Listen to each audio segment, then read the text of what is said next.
प्रिय मित्रों नमस्कार। मेरा नाम सुरेश है।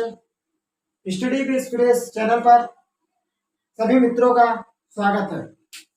आज हम एक नए अध्याय बाल मनोविज्ञान में शिक्षा मनोविज्ञान के संबंध में कुछ पढ़ाने वाले हैं। तो सबसे पहले आइए जानते हैं शिक्षा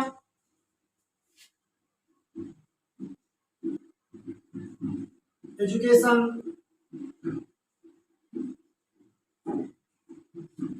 शिक्षा शब्द की उत्पत्ति संस्कृत भाषा के शिक्ष धातु में आ प्रत्यय लगाने से बना है। शिक्षा शब्द शिक्ष धातु के आ प्रत्यय लगाने से बना है, जिसका अर्थ है सीखना एवं सिखाना। इसलिए शिक्षा शब्द का शाब्दिक अर्थ सीखना, सीखने एवं सिखाने की प्रक्रिया। शिक्षा शब्द के लिए अंग्रेजी में एजुकेशन शब्द का प्रयोग किया। संस्कृत भाषा के शिक्ष धातु में आ प्रत्यय लगाने से बना है, जिसका अर्थ सीखना एवं सिखाने की प्रक्रिया है। शिक्षा को अंग्रेजी में एजुकेशन कहते हैं। एजुकेशन शब्द लैटिन भाषा के एजुकेशन शब्द से बना है। ई तथा ड्यूको से मिलकर ई का अर्थ अंदर से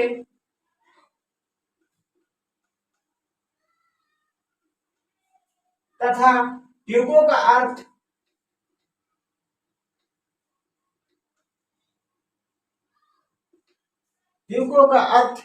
ई का अर्थ अंदर से तथा ड्यूको का अर्थ आगे बढ़ाना। इस तरह एजुकेशन शब्द का अर्थ जन्मजात शक्ति को अंदर से बाहर की ओर बढ़ाना ही एजुकेशन शिक्षा है। जन्मजात शक्ति को बाहर की ओर अभिव्यक्त करना ही शिक्षा है। आचार्य शंकराचार्य के अनुसार शिक्षा वह है जो मुक्ति दिलाए।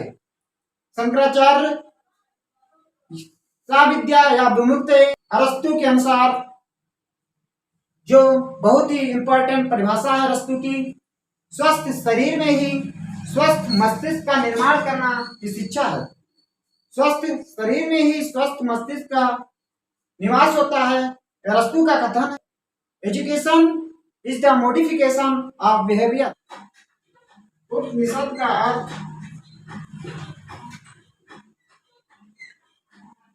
उप का अर्थ समीप, नि का अर्थ निष्ठापूर्वक और सद का अर्थ बैठना। गुरु के समीप निष्ठापूर्वक बैठना ही उपनिषद है। इस तरह से शिक्षा के बारे में आप लोगों ने जाना। एक बार फिर से समझ लेते हैं। शिक्षा संस्कृत भाषा के शिक्ष धातु में आ प्रत्यय लगाने से बना है, जिसका अर्थ सीखना एवं सिखाने की प्रक्रिया है। शिक्षा को अंग्रेजी भाषा में एजुकेशन कहते हैं।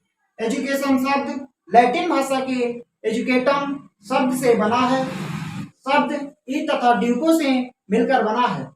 ई का अर्थ अंदर से तथा ड्यूको का अर्थ आगे बढ़ाना है। इस तरह हम कह सकते हैं कि जन्मजात शक्ति को बाहर की ओर अभिव्यक्त करना ही शिक्षा है। शिक्षा उपनिषद के 3 तत्व मीमांसे तत्व है। नंबर 1 ईश्वर अथवा आत्मा, नंबर 2 जीव और नंबर 3 जगत। उपनिषद का अर्थ उप का मतलब समीप, नि का मतलब निष्ठापूर्वक, सद का मतलब बैठना। गुरु के समीप, गुरु के पास निष्ठापूर्वक बैठना ही उपनिषद है। मनोविज्ञान शब्द का शाब्दिक अर्थ मन का विज्ञान है।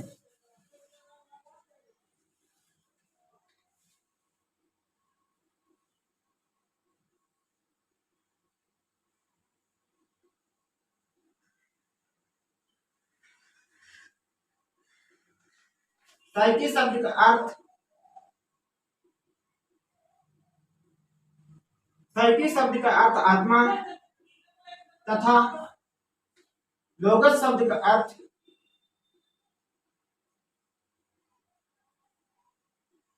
अध्ययन है। स्टडी आत्मा का अध्ययन व्यवहार के परिमार्जन के लिए व्यवहार का अध्ययन ही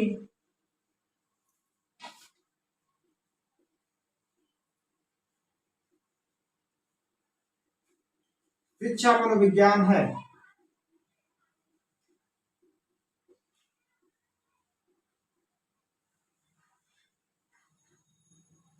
मानने वाले कुछ अलग अलग विचारक इस प्रकार हैं। प्राचीन या ग्रीक युग में सबसे पुराने समय में जो विचारक हैं प्लेटो और अरस्तु, इन्होंने शिक्षा मनोविज्ञान को आत्मा का विषय माना है। मनोविज्ञान का विषय आत्मा है। प्लेटो और अरस्तु का मानना है कि जो मनोविज्ञान का विषय है वो सॉल ऑफ स्टडी है, आत्मा है। मध्य युग ने मनोविज्ञान को विषय मन है, मनोविज्ञान में का विषय मन है। मध्य युग के कुछ विचारक कहते हैं कि मनोविज्ञान का विषय मन है, आत्मा ना होकर मन है। आधुनिक युग में, मॉडर्न एज में विलियम जेम्स जैसे विचारक, विलियम वुंड जैसे विचारक, विलियम जेम्स सली जैसे विचारक का मानना है कि मनोविज्ञान का विषय चेतना है। और समकालीन जो अभी जस्ट आए हैं उन मनोवैज्ञानिक में B.F. स्किनर, पावलोव, वुडवर्थ और वाटसन, इन सब का मानना है कि मनोविज्ञान ना तो आत्मा है, ना तो मन है, ना तो चेतना है। मनोविज्ञान को व्यवहार का विज्ञान माना है। इन सभी विचारकों ने मनोविज्ञान को व्यवहार का विज्ञान माना है, स्टडी ऑफ बिहेवियर माना है। इस तरह से किस विचारक थे, उनके कुछ मत थे। वर्थ के शब्दों में मनोविज्ञान ने सबसे पहले अपने आत्मा का त्याग किया, फिर उसने अपने मन का त्याग किया, फिर उसने अपनी चेतना का त्याग किया, अब व्यवहार के रूप को स्वीकार करता है। वुडवर्थ का कथन है कि मनोविज्ञान ने अपनी आत्मा का त्याग किया, फिर उसने अपने मन का त्याग किया, फिर उसने अपनी चेतना का त्याग किया। अब व्यवहार के रूप में मनोविज्ञान जाना जाता है। और इसी के क्रम में गूगल के अनुसार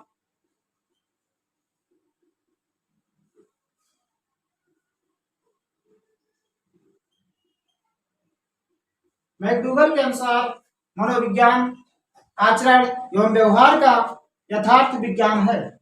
इस तरह से शिक्षा मनोविज्ञान में जितनी भी जानकारी थी जो आपको परीक्षा के दृष्टि से इम्पोर्टेंट थी वो सब हमने बता दिया है।